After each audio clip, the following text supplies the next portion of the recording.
नवीन घडामोडी पाहण्यासाठी आपल्या बारामती झटका या यूट्यूब चॅनलला सबस्क्राईब करा व बेल आयकॉन दाबा, म्हणजे ताज्या घडामोडी आपणापर्यंत पोहोचतील। महाराष्ट्र राज्याचे ग्रामविकास व पंचायत राज मंत्री तथा सोलापूर जिल्ह्याचे पालकमंत्री नामदार जयकुमार गोरे उर्फ जयाभाऊ यांच्या अध्यक्षतेखाली पुणे येथे विभागीय कार्यालयामध्ये आज आढावा बैठक घेण्यात आली।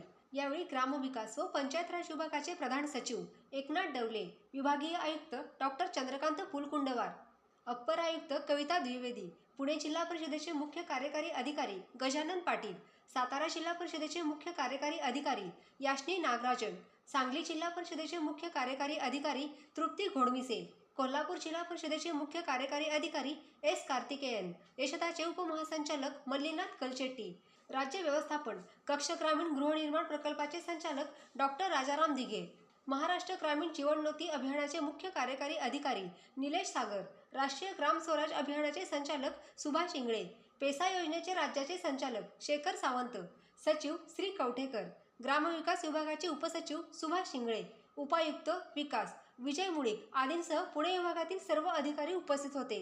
या आढावा बैठकीत ग्रामविकास विभागाच्या कामांचा आढावा घेण्यात आला। यावेळी नामदार जयकुमार गोरे यांनी संबंधित अधिकाऱ्यांना सूचना देऊन प्रसार माध्यमांशी संवाद साधला। ते म्हणाले की ग्रामविकास विभाग राज्य शासनाची ग्रामीण विकासाची महत्त्वाची यंत्रणा आहे। ग्रामविकास विभागामार्फत राबवण्यात येणाऱ्या कल्याणकारी योजनांची अधिकारी व कर्मचाऱ्यांनी प्रभावीपणे अंमलबजावणी करावी। महाआवास योजनेद्वारे ग्रामीण भागातील नागरिकांना घरकुले देण्यात येतात व भूमिहीन लाभार्थ्यांना घरकुलांसाठी जमीन उपलब्ध करून देण्यात येते। विशेष मोहीम पद्धतीने या योजनेतील उद्दिष्टांची पूर्तता करून जनतेला घरकुले उपलब्ध करून द्यावी। राष्ट्रीय ग्राम स्वराज योजना, तीर्थक्षेत्र विकास कार्यक्रमासोबत पर्यटन विकास, आपले सरकार सेवा केंद्र योजनेसह विविध योजनांच्या उद्दिष्टपूर्तीसाठी सूक्ष्म नियोजन करण्यात यावे, असेही त्यांनी यावेळी सांगितले। तर आपण प्रत्यक्षच पाहूयात नामदार जयकुमार गोरे उर्फ जयाभाऊ गोरे नक्की काय म्हणतायत। आज ग्रामविकास खात्याचा पुणे विभागाचा आढाव्याची पहिलीच बैठक मंत्री झाल्यापासून आज घेतली आणि या बैठकीनंतर आपण सगळेजण या ठिकाणी आलात। आपल्या सगळ्यांचं मी पहिलं मनापासून स्वागत करतो। या ठिकाणी आपले आयुक्त, विभागीय आयुक्त या ठिकाणी उपस्थित, त्यांचे स्वागत करतो। हे करत असताना ग्रामविकास हा राज्याच्या ग्रामीण भागाच्या विकासाचं सगळ्यात मोठं खातं आहे आणि सगळ्यात मोठी यंत्रणा आहे आणि या यंत्रणेच्या माध्यमातून राज्यस्तरीय योजना, या यंत्रणेच्या माध्यमातून केंद्र शासनाच्या, खास करून मोदीजींच्या महत्त्वाकांक्षी योजनाची अंमलबजावणी ही याच खात्याच्या मार्फत या ठिकाणी होत असते। तेव्हा या व्यवस्था चालल्या पाहिजे त्याच्या कामाचा आढावाही आज घेतला आणि आदरणीय पंतप्रधान मोदीजींना काय अपेक्षित आहे, त्यांनी दिलेली काय उद्दिष्ट आहेत, मुख्यमंत्री महोदयांचा 100 दिवसांचा जो कार्यक्रम आहे तो कार्यक्रमाच्या कामाची कशा पद्धतीनं अंमलबजावणीसाठी विभागीय स्तरावर कारवाई कशा पद्धतीने होते याची माहिती आजच्या बैठकीमध्ये घेतली। मला वाटते प्रत्येक जिल्ह्यामध्ये जी कामं झाली, खास करून प्रधानमंत्री महोदयांचा आवास योजनेचा सगळ्यात मोठा कार्यक्रम या ठिकाणी ची अंमलबजावणीची यंत्रणा ग्रामविकास खातं आहे। आता आपल्या सगळ्यांच्या दृष्टीने अभिमानाची गोष्ट आहे की 20 लाख घरकुलांचं उद्दिष्ट आपल्या या राज्याला मिळालेलं आहे। त्यातलं खूप मोठं उद्दिष्ट या विभागालाही मिळालेलं आहे आणि त्याचा अंमलबजावणी खास करून 100 दिवसाच्या आत 100% घरांना मान्यता देण्याचा योजना किंवा उद्दिष्ट आदरणीय मुख्यमंत्री महोदयांनी ठेवलेलं आहे। त्याच्या अंमलबजावणीच्या दृष्टीनं विभागीय स्तरावरनं खूप ताकदीनं कारवाई चालू आहे। त्याचाही आढावा, त्याच्यातल्या अडचणीचा आढावा आपण आज घेतला। त्याच्यासोबत उमेदचं काम आपण आपल्या सगळ्यांना माहिती आहे, महिलांच्या बचत गटाचं काम असेल, शेतकऱ्यांचे गट काम करत असतील, महिलांचे काही गट काम करतात, त्याचाही आढावा या ठिकाणी घेतला। त्यासोबत लखपती दिदी, प्रधानमंत्री महोदयांचं आमच्या बहिणींना लखपती बनवण्याचं जे उद्दिष्ट आहे त्याचंही खूप मोठं उद्दिष्ट आम्ही अचीव केलेलं आहे. पण ते करत असताना आणखीन काही 100 दिवसामध्ये मुख्यमंत्री महोदयांनी काय उद्दिष्ट आमच्या खात्यासमोर ठेवलेलं आहे की किमान या कालखंडामध्ये राज्यामध्ये 10 लाख लखपती दिदी 100 दिवसामध्ये कशा पद्धतीनं आणखीन वाढवता येतील या संदर्भात मुख्यमंत्री महोदयांनी जे उद्दिष्ट ठेवलेलं आहे त्या उद्दिष्टाच्या पूर्तीच्या दिशेने आयुक्त महोदयांनी या विभागाचा कडे उद्दिष्ट ठेवलेलं आहे. त्याचाही आढावा ते त्यांच्या पातळीवरनं घेतात. आजही त्याचा आढावा घेतलेला आहे. त्यातील काही अडचणी आहेत, बँकांच्या काही अडचणी आहेत, या संदर्भात त्या समजून घेतल्या. या स्तरावर बचत गटाच्या समूहांना बँका कर्ज देतात, पण लखपती दिदी करत असताना उद्दिष्ट देत असताना व्यक्तिगत महिलांच्या व्यवसायांनाही कर्ज उपलब्ध झालं पाहिजे. यासाठी बँकाने तेवढ्या ताकदीनं पुढे आलं पाहिजे. म्हणून बँकांना या संदर्भात कसं सोबत घेता येईल आणि बँकांची ताकद कशी काय आमच्या भगिनींच्या पाठीशी उभी राहील त्यांना व्यवसाय करण्यासाठी, त्याही संदर्भातलं नियोजन आपण या निमित्तानं करतोय. आणि हे सगळं करत असताना ग्रामपंचायत स्तरावरच्या अनेक योजना आहेत, त्या योजना कशा पद्धतीनं पुढे राबवल्या पाहिजेत.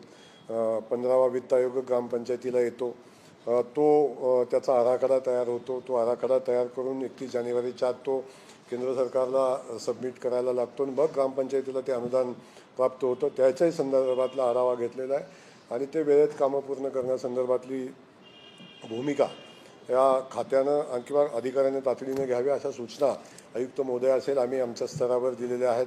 आणि हे सगळं करत असताना काही राज्यस्तरीय आमच्या काही योजना आहेत, राज्य चालवणाऱ्या काही योजना आहेत, त्याही योजनांचा आढावा आम्ही घेतलेला आहे. आणि मग 25-15 असेल, 30-54 असेल, खास करून आमचा एक मुख्यमंत्री महोदयांचा एक ब वर्ग तीर्थक्षेत्र विकसित करण्याचा आणि फक्त विकसित करून त्या ठिकाणी पर्यटन वाढवण्याचा एक प्रोग्राम हातामध्ये घेतला आहे. त्याला खूप मोठी तरतूद आता चालू वर्षी, पाठीमागच्याही वर्षी केली होती, याही वर्षी आपण खूप मोठी तरतूद करतोय. ती यात्रास्थळांना डेव्हलप करण्याचा तोही कार्यक्रम आम्ही हातामध्ये घेतला आहे. तोही कार्यक्रम आम्ही पुढे घेऊन जातोय. असे वेगवेगळे आहेत, काही वेगवेगळ्या संघटनांचे काही इश्यूज आहेत, सेवा नियम मानचे काही अनेक विषय आहेत आणि आस्थापनेचे काही विषय आहेत. या जिल्हा परिषद सरावाचा कामकाजाचा सगळा आढावा आज या ठिकाणी घेतलेला आहे. काय अधिकाऱ्यांना उद्दिष्ट ठरवून दिलेला आहे. बऱ्याच ठिकाणी काही प्रोजेक्टमध्ये, काही योजनामध्ये, अंमलबजावणीमध्ये काही जिल्हा परिषदांच्यामध्ये उणीव आहेत, काही जिल्हा परिषदा खूपच मागं आहेत अजून. त्यांनाही त्याच्याही कारण मीमांसा आम्ही विचारलेली आहे आणि त्यांना उद्दिष्ट दिलेलं आहे की आपल्याला जे उद्दिष्ट दिलं आहे ते काम करायला लागेल. ग्रामपंचायत स्तरावरचे घरकुलाच्या अंमलबजावणीचा एक मोठा विषय आहे. त्या ठिकाणी आपण सगळेजण बघतोय की आम्ही एवढं उद्दिष्ट पुढे ठेवतोय, मोदीजींनी उद्दिष्ट ठेवले, सरकारची इच्छा आहे की बेघरांना घरकुल मिळालं पाहिजे. पण हे अंमलबजावणीची यंत्रणा पंचायत समिती स्तरावर आहे. त्या ठिकाणी प्रचंड मोठ्या प्रमाणात भ्रष्टाचार होतोय. त्या भ्रष्टाचाराला आळा घालण्यासाठी पहिला हप्ता दिला, दुसरा हप्ता दिला, काही ठिकाणी कमिटमेंट झाल्याशिवाय पहिला हप्ता पोचत नाही, दुसरा हप्ता पोचत नाही.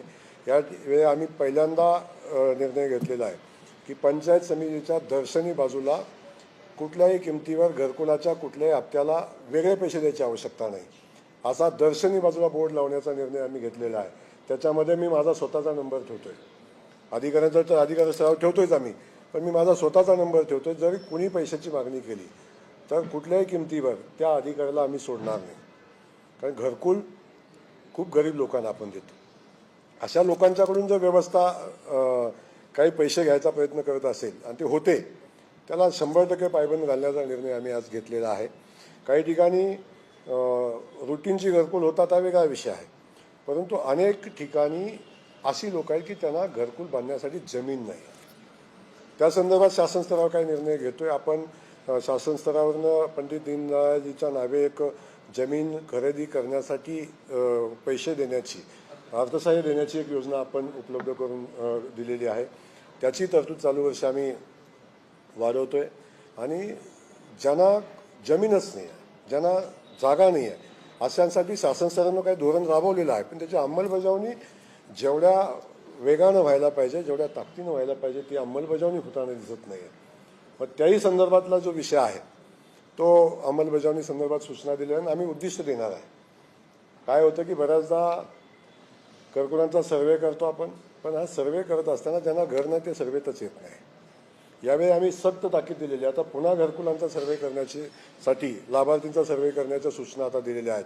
त्यावेळी जमीन जागा असो किंवा नसो, सर्वेमध्ये त्याला घ्यायचं आहे आणि घेतल्यानंतर मग त्याला जागा उपलब्ध करून देण्यासाठी काय जे करायला लागेल, शासन स्तरावरचे निर्णय घ्यायला लागतील, काही गायरानाच्या जागा द्यायला लागतील, किंबहुना आणखी अर्थसहाय्य देऊन काय करायला लागेल, किंबहुना समूह बनवून काही जागा खरेदी करून मग first floor, second floor, third floor असं करून काही घरकुलं तयार करता येतात का, ग्रामीण भागातही तशी काय व्यवस्था करता येते का, असंही काही नवीन आम्ही धोरण राबवण्याचा विचार करतो. किंबहुना धोरण आहेच तसं, त्याची अंमलबजावणी कशी आणखीन होईल याही संदर्भात आम्ही विचार करतो आहे. आणि बाकी सगळं करत असताना अनेक सेवांचे विषय आहेत, अनेक आस्थापनेचे विषय आहेत, ते CO स्तरावर संपण्यासारखे विषय आहेत. त्याची गर्दी मंत्रालयामध्ये होते. त्याने आम्ही सक्त ताकीद केलेली आहे की जे काम कर्मचाऱ्यांचं जिल्हा स्तरावर व्हायला पाहिजे त्याला राज्यस्तरावर हेलपाटे घालायला लागतात. मंत्रालयामध्ये येऊन पुन्हा येणं जाणं, खर्च, बाकीच्या सगळ्या गोष्टी, मंत्रालयातले प्रवेशापासून अनेक गोष्टी तयार होतात. तर ती कामं कुठल्याही किमतीवर जी जिल्हा स्तरावर होणार आहेत त्या स्तरावरच संपवली पाहिजेत. त्याला विशिष्ट कालावधी आपण ठरवून देतोय. आता आहेच कालावधी, पण आणखी आपण त्याचा आढावा घेतोय आता की प्रकरण कुठल्या दिवशी सबमिट झालं आणि ते किती दिवसात निकाली काढलं, नाही काढलं तर त्याची कारणं काय आहेत. याचं रेकॉर्ड आजपर्यंत ठेवलं नव्हतं. आता ते रेकॉर्ड ठेवण्याची बंधन आपण केलेलं आहे. मंत्री स्तरावरनं जरी एखादी सूचना आली तर सूचनावर तुम्ही काय कारवाई केली याचं रेकॉर्ड मेंटेन करायला लागेल. मंत्र्यांनी दिलेल्या सगळ्या सूचनावर मार्गच निघाला असं, पण नाही मार्ग निघाला तर का नाही निघाला याचे रेकॉर्ड मेंटेन करायला आपण सांगितलेलं आहे. या सगळ्या गोष्टी आहेत. आणि सगळ्यात महत्त्वाचा जो विषय आहे, मी अनेक वर्षापासून आपण बघतोय छोटे छोटे विषय येतात, पण सगळ्यात आमच्या कर्मचारी बांधवांच्या सेवानिवृत्तीनंतरचं वेतन देण्याचा विषय आहे, निवृत्ती वेतन देण्याचा विषय आहे, सेवानिवृत्तीनंतर पेन्शनचे काय विषय आहेत, वर्षानुवर्ष प्रलंबित आहेत. त्यालाही विशिष्ट कालावधी ठरवून एवढी सेवा केल्यानंतर जर त्या सेवानिवृत्तीनंतर त्याला त्याच्या स्वतःच्या हक्कासाठी त्याला लढायला लागतं, छोट्या छोट्या विषयात ते अडकून पडतात, त्याही संदर्भात मार्ग काढण्यासंदर्भातल्या सूचना तातडीनं दिलेल्या आहेत. आणि शेवटचा विषय जो आहे तो एक विषय आहे की मेडिकल बिलचा विषय आहे. त्याही संदर्भात आम्ही सक्त ताकीद केलेली आहे. आता कर्मचारी बांधवांची मेडिकलची बिल 4 लाख, 5 लाख, 2 लाख, 3 लाख, लाख, 1.5 लाख, आपले सहकारी असताना सुद्धा यांची बिलं पुढे पाठवण्यामध्ये आणि त्या मंजुरीमध्ये एवढं 6-6 महिने, 8-8 महिने जातात. त्यामध्ये काही लोक अपेक्षा ठेवतात. त्याही संदर्भात तातडीनं आपण सूचना दिलेल्या आहेत की या स्तरावर कुठल्याही किमतीवर लोकांची मेडिकल बिलं नाही थांबली पाहिजेत. लोकांना जेव्हा आपण काम करून घेतो तेव्हा त्यांची जबाबदारी सरकारवर आहे किंवा आपल्यावर आहे. त्या व्यवस्था तातडीनं काम केल्या पाहिजेत. याही संदर्भात आपण सूचना आणि काही ठराविक कालावधी आपण ठरवून दिलेला आहे. आणि सगळ्यात महत्त्वाचा जो विषय आहे, पंतप्रधान मोदयांनी जे प्रोजेक्ट आपल्याला दिलेले आहेत, आवास योजनेचा आहे, लखपती दिदीचा आहे, उमेदचा विषय आहे, आणि हे सगळे विषय घेत असताना माननीय मुख्यमंत्री महोदयांनी 100 दिवसाचा कार्यक्रम प्रत्येक विभागाला दिलेला आहे. जे उद्दिष्ट आम्हाला दिलेलं आहे किंवा जे उद्दिष्ट विभागानं माननीय मुख्यमंत्री महोदयांना सांगितलेलं आहे की आम्ही 100 दिवसामध्ये हे करू, त्याची 100% अंमलबजावणी, 100% रिझल्ट ग्रामविकास खात्याकडून आला पाहिजे 100 दिवसांच्या कार्यक्रमाला. याही संदर्भात आम्ही नियोजन करण्याची आजची बैठक विभागीय स्तरावरची होती. पहिल्या विभागाची बैठक आज या ठिकाणी झालेली आहे. माननीय आयुक्त यांनी खूप उत्तम प्रकारचं केलेलं होतं आणि याच माननीय सचिव महोदय होते, CO आणि सगळे अधिकारी, आम्ही या विभागाचे सगळे अधिकारी होते. त्या पहिला आढावा पुणे विभागाचा झालेला आहे. विभाग स्तरावर आपण सगळ्या विभागांचा आढावा आपण घेतोय आणि पहिल्यांदा आपण असा निर्णय घेतलेला आहे की ग्रामविकास मंत्री म्हणून प्रत्येक जिल्हा परिषदेमध्ये जाऊन या सगळ्या योजनांचा आढावा घेणं आणि या सगळ्या योजनांना गती देणं, अंमलबजावणीला गती देणं. योजना तर खूप आहेत, परंतु अंमलबजावणीची ज्या अडचणी आहेत त्या अंमलबजावणी तातडीनं होण्यासंदर्भात आपण जिल्हा परिषद स्तरावर पण याचा आढावा घेतोय आणि काही शासन स्तरावरचे निर्णय घ्यायला लागतील. ते निर्णय आपण प्रशासन गतिमान होण्यासाठी घेण्याचा आपण प्रयत्न करतोय आणि या संदर्भात आज आपण सविस्तर आढावा मी घेतलेला आहे.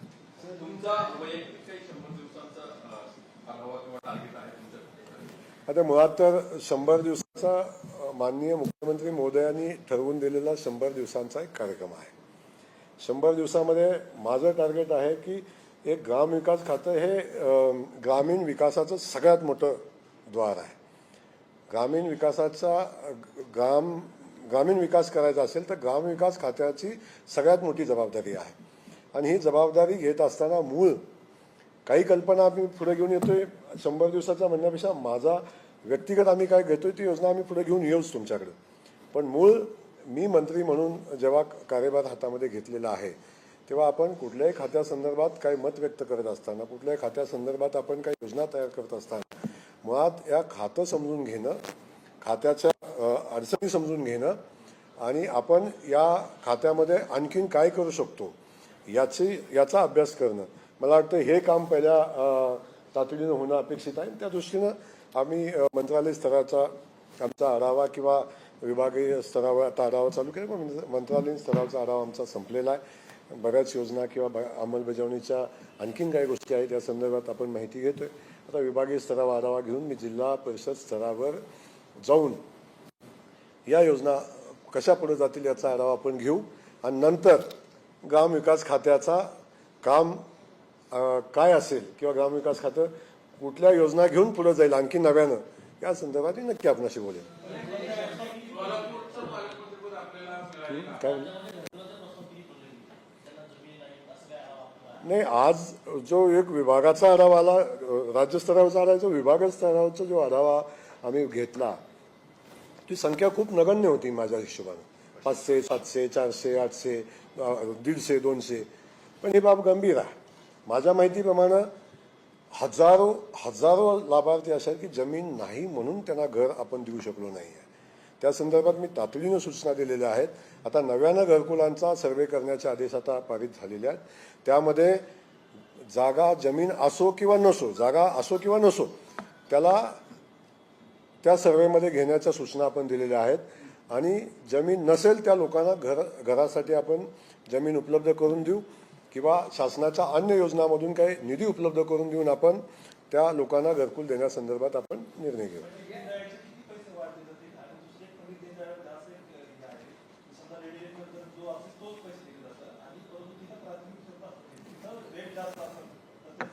आता तो विषय आपल्या विचाराधीन आहे. शेवटी ग्रामीण भागामध्ये आपण जमिनी आपलं घरकुलासाठी 1 लाख रुपयाची तरतूद सुरुवातीला होतो. ती तरतूद काय वाढवता येते का याचं धोरण आम्ही तयार करतो. काय तरतूद वाढवू आपण त्यामध्ये आणि टोटल बजेटमध्ये काही तरतूद त्याला वाढवण्यासंदर्भात आपण करू. पण जर आपण जेव्हा आढावा घेतो तेव्हा जर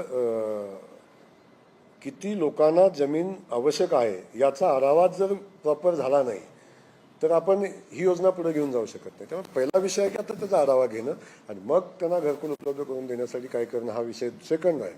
आणि राहतो रेडी रेकनरचा विषय. तो रेडी रेकनर ग्रामीण भागामध्ये काय प्रत्येक गावाचा रेडी रेकनर वेगळा आहे. त्या हिशोबानं मग समजा 10 लाभार्थी एकत्र करून मग 3 गुंठ जमीन घेतली मग आपण 3 मजली इमारत तयार करून त्यामध्ये काही लोकांना घर देता येतं का असा एक नवीन आपण त्या संदर्भात विचार करतो.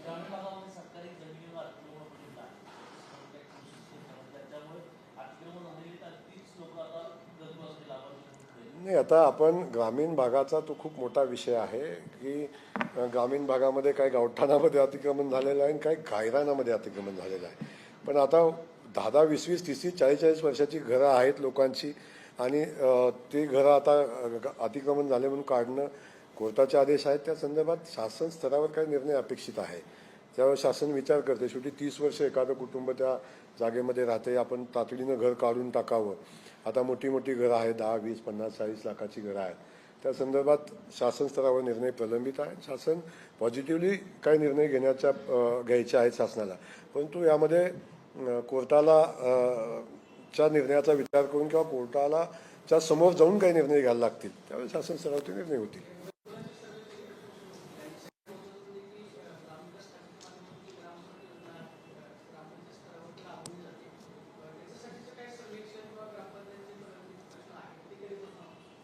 नाही, मुळातच काय आहे की सर्वेक्षण तर चालू होईल आता. पण ग्रामपंचायत सेवा प्रधानमंत्री सडक योजनेचा जो विषय आहे त्याचा पहिला टप्पा, दुसरा टप्पा, तिसरा टप्पा आता पूर्णत्वाला गेला. 4थ्या टप्प्यामध्ये काही अडचणी आपल्या सगळ्यांच्या समोर आहेत. कारण लोकवस्ती किती असावी, कनेक्टिव्हिटी कशी द्यावी किंवा असा जो निकष आता जे नवीन तयार केलेले आहेत त्यामध्ये महाराष्ट्राला खूप कमी रस्तेचं उद्दिष्ट मिळते. पण आम्ही या संदर्भात माननीय केंद्रीय मंत्री मोदयांशी आम्ही चर्चा केलेली आहे आणि त्यामध्ये काय सुधारणा करणं अपेक्षित आहे त्या संदर्भात आम्ही बैठक घेतोय.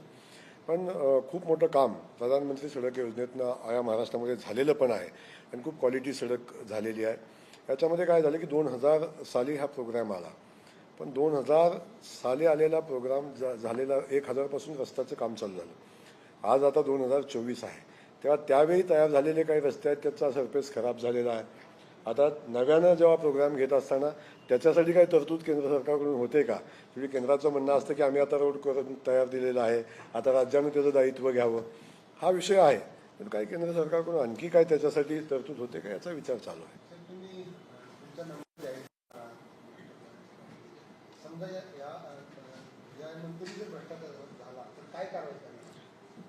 यानंतर काय कारवाई झाली आपल्याला कळेल. पण मी खात्रीनं सांगतो जर घरकुल छोट्या छोट्या गोष्टीतून गोरगरिबांच्या बाबतीत जर कोण भ्रष्टाचार करत असेल तर कुठल्याही किमतीवर त्याला सोडणार नाही, कुठल्याही किमतीवर सोडणार नाही. आणि हे सगळे भ्रष्टाचार होत असताना एक आणखी गोष्ट समजलेली आहे, बऱ्याच ठिकाणी सरपंचांच्यावर भ्रष्टाचाराच्या केसेस खाली कारवाई झाली आणि अनेक सरपंचांना डिस्क्वालिफाय केलेलं आहे. ज्या ठिकाणी भ्रष्टाचार झाला मग सरपंच असो किंवा कोणी असो त्याला सोडायचं कारण नाही. परंतु जेव्हा सरपंचावर कारवाई होते तेव्हा संबंधित ग्रामसेवकावर कारवाई झालेली नाही. कारण कुठल्याही योजनेमध्ये भ्रष्टाचार झाला तेव्हा सरपंच आणि ग्रामसेवकाच्या दोघांच्या सहीनं ते पैसे काढले जातात. हे गंभीर बाब पुढे आलेली आहे की सरपंच डिस्क्वालिफाय होतो, ग्रामसेवक सदस्य बरखास्त होतो, परंतु असं असताना ग्रामसेवकावर कोणतीही कारवाई केलेली नाही हे निदर्शनास आलेलं आहे.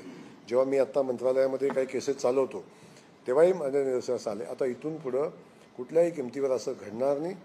जर सरपंच दोषी असेल तर सरपंचासोबत सही करणारा ग्रामसेवकही तेवढा दोषी आहे.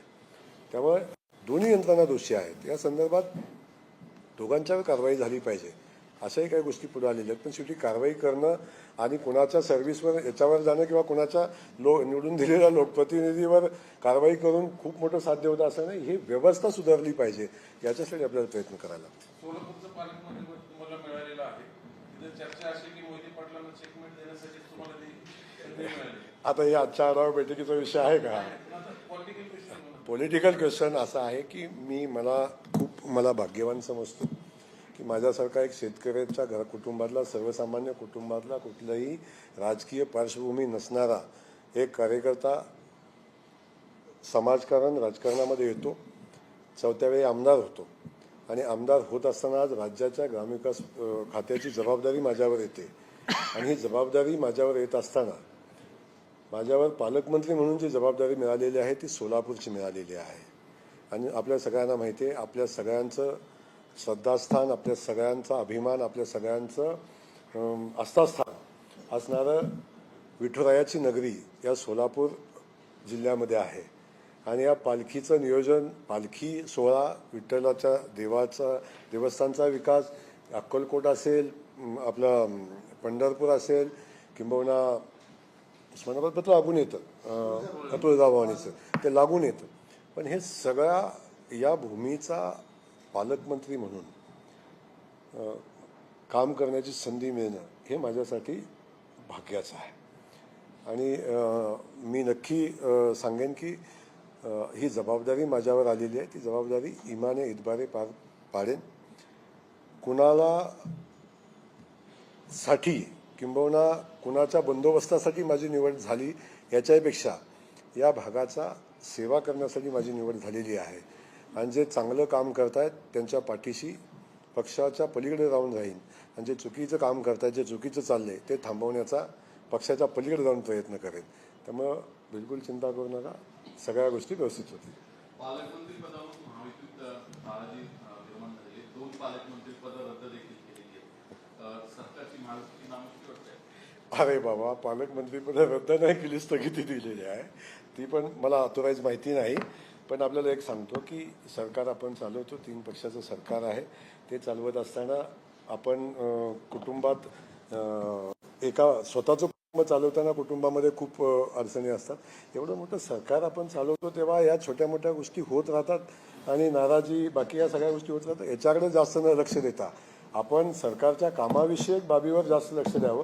सरकार खूप चांगलं काम करते, मुख्य खूप चांगले निर्णय घेत आहेत आणि आपण याच्यावर खूप चांगलं लक्ष द्यावं अशी माझी इच्छा आहे. मला वाटत नाही अशी कुठली भांडणं आहेत, मला कळत नाही आहे. भांडणाची व्याख्या काय असते, भांडणाची व्याख्या काय असते. एखाद्याने मत व्यक्त करणं, माझी इच्छा व्यक्त करणं हे भांडण होऊ शकत आहे का? भांडण होऊ शकत नाही. हे सगळं त्यांनी मत व्यक्त करताना यांनीही सांगितलं की आमच्या पक्षाचे नेते शेवटी जे सांगतील ते आम्हाला मान्य आहे. या संदर्भात ते नेतृत्वाशी चर्चा करणार आहेत, एवढंच त्यांनी सांगितलंय. भांडण काय याच्यामध्ये?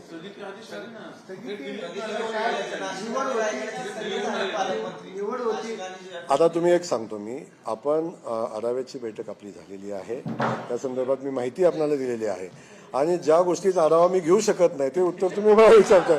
त्यामुळे माझ्या स्तरावरचा हा विषय नाही आहे. जिथून माहिती घेणं अपेक्षित तिथून घ्यावी.